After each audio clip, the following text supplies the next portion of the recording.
Writing in the General Science Review, André Gay said, "We saw the workmen of Messrs. Lumiere leaving the factory at midday with the young girls skipping out of the way of the bicycles, running singly or in groups, obviously happy to feel for a moment at least the joy of chatter and freedom." This famous film was made in August 1894 in the Rue Saint-Victor, known today as the street of the first film.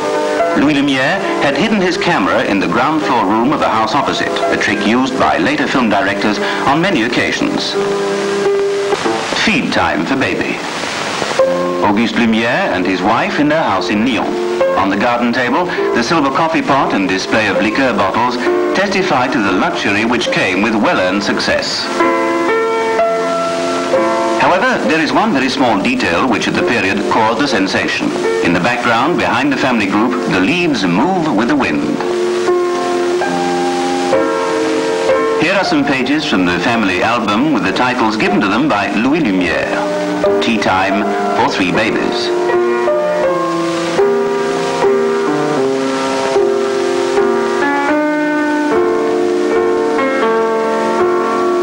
Little Girl with Cat.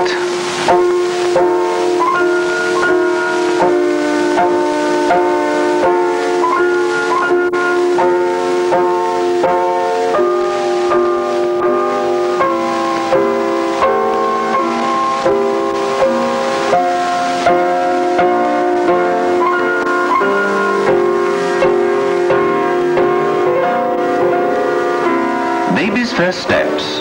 This is Madame Auguste Lumiere with her little boy and girl.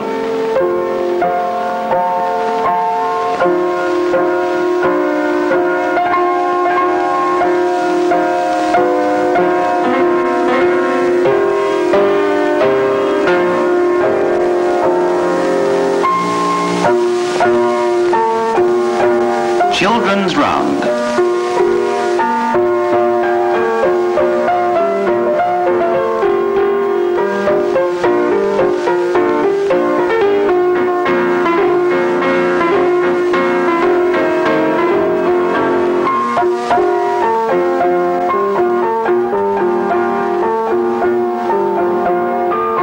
The children near the toy basket.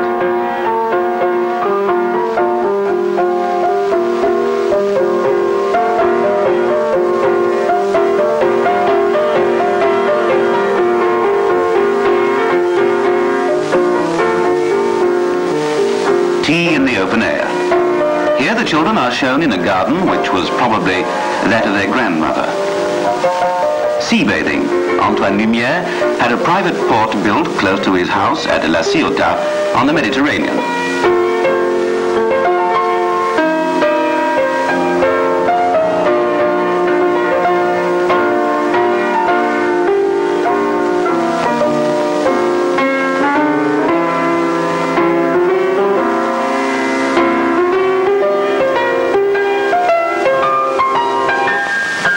Leaving port.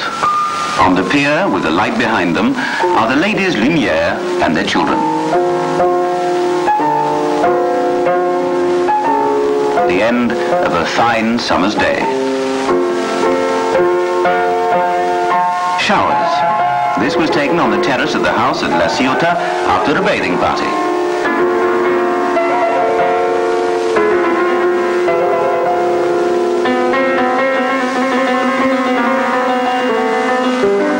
A game of bowls, very much a family game. Auguste and Louis married two sisters, Marguerite and Rose Winkler. Each couple occupied a wing of the vast house, frequently invaded by a tribe of cousins, uncles, and brothers-in-law, all of whom worked in the family business.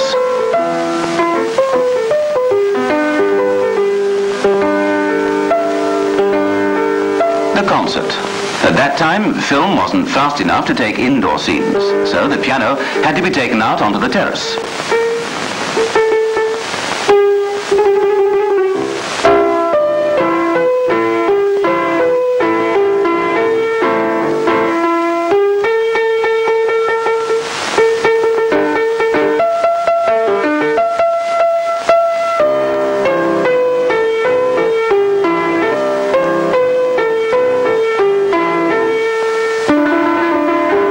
The English illusionist Truey was a great friend of Antoine.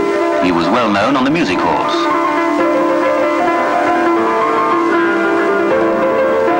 was he who probably encouraged the Lumiere brothers to film their first acted scenes.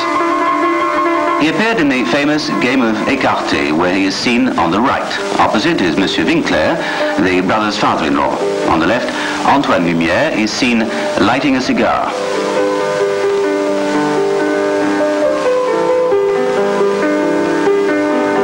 The butler brings some beer.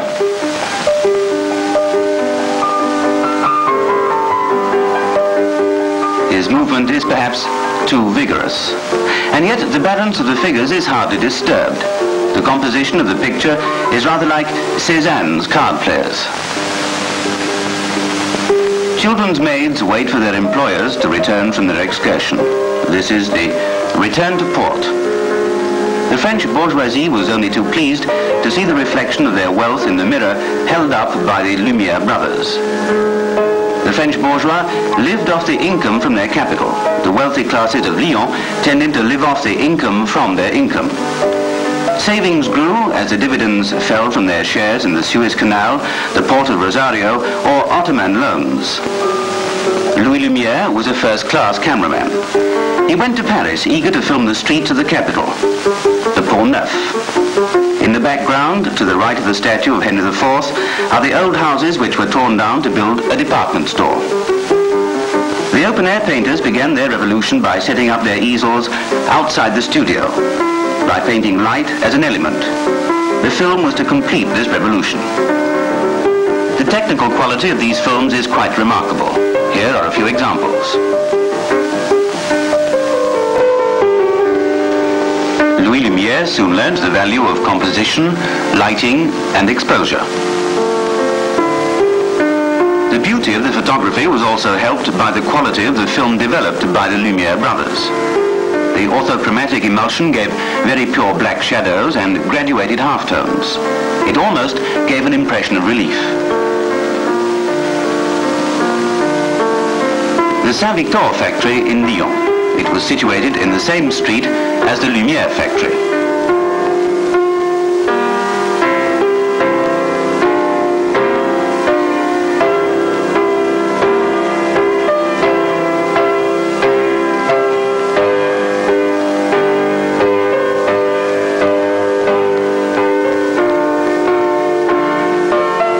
This was a period of Émile Zola and naturalism.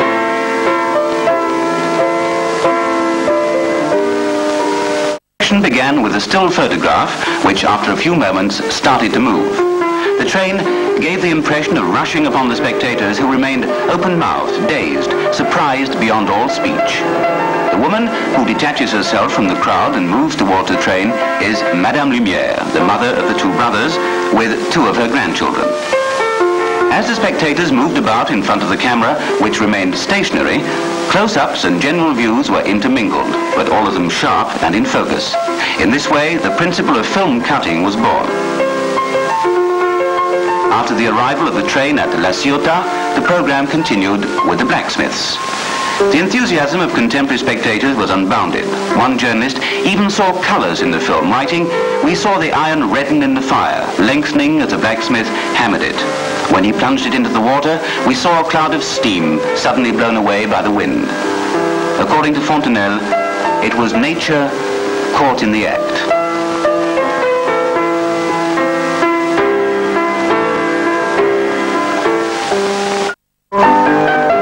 The first version of the famous Water Watered was called The Gardener and the Little Mischief. The film was made in the garden of Madame Lumiere's house with the help of a gardener, Monsieur Claire. Later, he was to say, the idea of the film was suggested by a trick played by the youngest of the Lumiere boys, Edouard, who was 10 at the time. When the film was made, Edouard was a little young, and his role was taken by a sturdy young assistant. This was of soldiers and nursemaids. The nurse and the lovelorn soldier.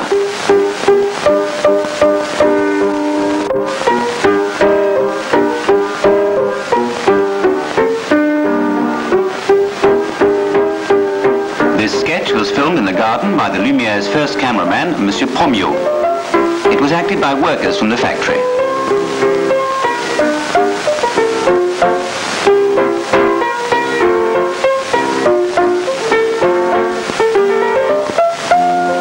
The Nursemaid and the Soldiers is a variation on the same theme, heralding countless films on the same subject by Méliès, Pathé and William Paul.